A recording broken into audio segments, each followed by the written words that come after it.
go out. Teeny thing, but they have identified some of the things they're looking very closely at. The USDA issued a grant last summer that University of Georgia was designated as the lead institution. I think there are 19 universities and companies, but UGA is the lead institution, and I think how much, let me just quote that. It's a $4.1 million grant, and they're studying various things. One of the things is the varroamide was introduced to the United States in 1979, and since then it's been very, very hard for beekeepers to keep the bees alive. A varroamide is like a tick, and to give you a comparison, it would be like us having a tick this size in our body. And it attaches to the larva, and it attaches to the adult bees, and it drains them. And it'll eventually make them so weak that when the hive has varroamide, it just can't survive. Well, that is one effect, but the other effect is it makes them very sick. It gives them a virus. Do you know where it came from? That might. I don't know where it came from. I think Australia had it. The Philippines had it.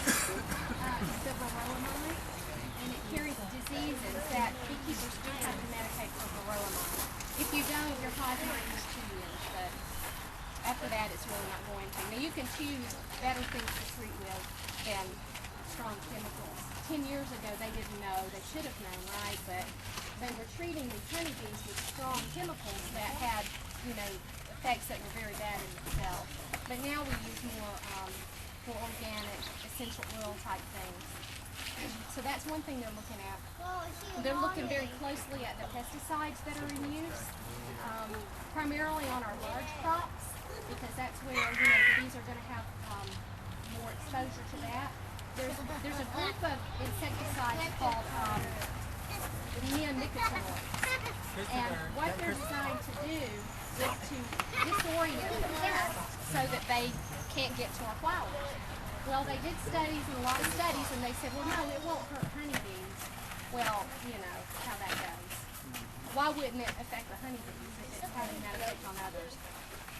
So the neonicotinoids are something they're looking at very closely. There's also viruses from other viruses that they're just now finding out about.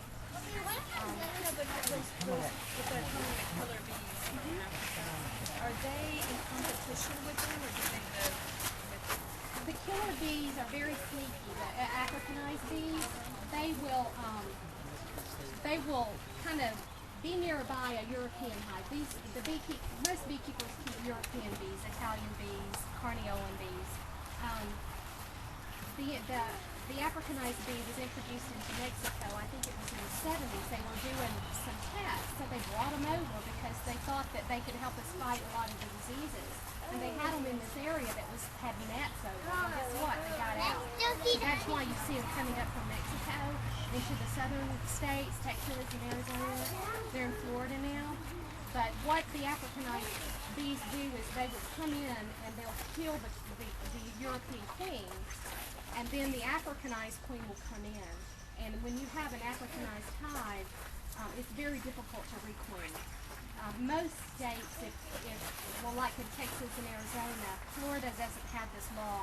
But if you had a swarm, they would make you kill it because they don't want to let the Africanized bee get any stronger than it is. So there's a law that says you can't collect swarms; they have to be killed.